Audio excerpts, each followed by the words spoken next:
Welcome to my end of the year book tag. I'm just going to start reading out these questions because I think that everybody knows the end of the year book tag by now. A lot of people have been doing it, so here we go. The first question is if there are still any books that I need to finish. Now I am a person that can only read one book at a time. I've tried a lot of times before and it just confuses me, or it starts to get difficult if I do not read one book at a time, but I read several at a time, or I sort of lose track of one of the books. So the book that I'm currently reading is Walk the Blue Fields by Claire Keegan. So this is the book that I need to finish this year, but I want to finish a lot more. Now, because I'm reading this one, I am thinking about reading Antarctica, also by Claire Keegan, in December, because if I do that, then I will have read everything that she's written so far, and that would feel very satisfactory to me to be able to say that I've read the whole works by a certain author. And of course, this very much feels like the start of winter, so I'm looking forward to this one. Then the second question is if I have an autumnal book to transfer into the new year. Now, for me, December very much signifies the start of winter, so I'm not really looking for anything very autumnal. However, I noticed that one of the books that will be on my December to be read is The Wood and Midwinter by Suzanne Clarke. Now this book is about midwinter, which is why I was putting it there, and because of the decorations it was giving me a bit of Christmas. However, I do get the sense that this cover is a bit autumnal as well because of the fox and the berries on there and the leaves, so I'm taking this one as my autumnal read into the new year.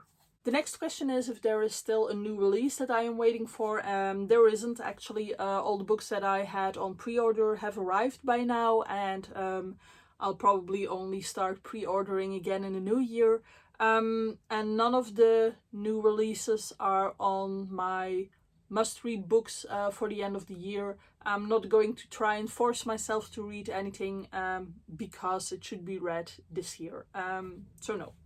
Then question 4 is what are 3 books that you want to read by the end of the year? And I already mentioned The Wood at Midwinter by Suzanne Clarke, Antarctica by Claire Keegan.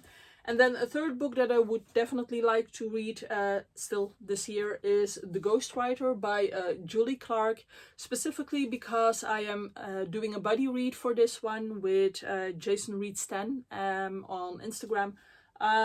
So yeah, I'm looking forward to reading this together with someone, or to be able to reflect on it with someone else. The 5th question is if there is still a book that could shock me or might still become my favorite book of the year. And yes, there is always a chance that I still have to read my favorite book of the year. I hope so. I've read a lot of great books already, but you are always hoping that you still have to read the best book yet, no?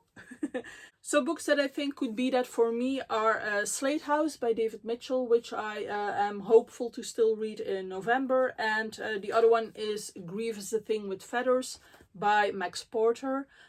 This one I think might still shock me because I've heard good things about it. It has a lot of symbolism connected to grief. So I think this might be a very deep or intense read. And Slate House by David Mitchell, because I haven't read any David Mitchell yet, and I have heard really good things about him. So I'm curious if this one might still be like a 5-star read. And then the last question is if I have already made any plans, reading plans for next year, and I definitely have. You might have seen my video in which I prepared my to-be-read jar of series. So 2026 will be my year of series, by which I mean that each month at the beginning of the month, or at the end of the previous month, I will draw a series from my jar, and I am supposed to read it because all my series get left unread because I don't start them, because I always feel like I could be reading a lot of standalone books in the time that it takes me to read one series. But that way they start gathering and exponentially exploding on my shelf. So I have to read my series. So that is one thing that I'll be doing.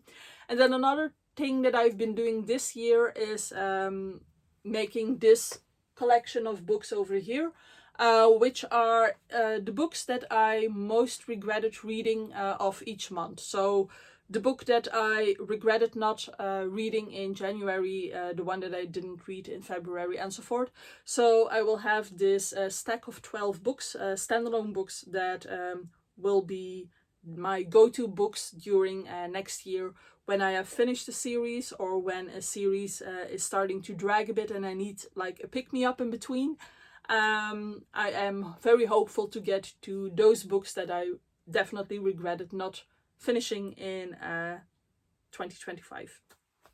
Alright, that was my end of the year book tag. If you still want to do this one, I will leave the questions below in the description, so you can just copy paste them. I hope you enjoyed this video, and I hope to see you soon in another one. Bye!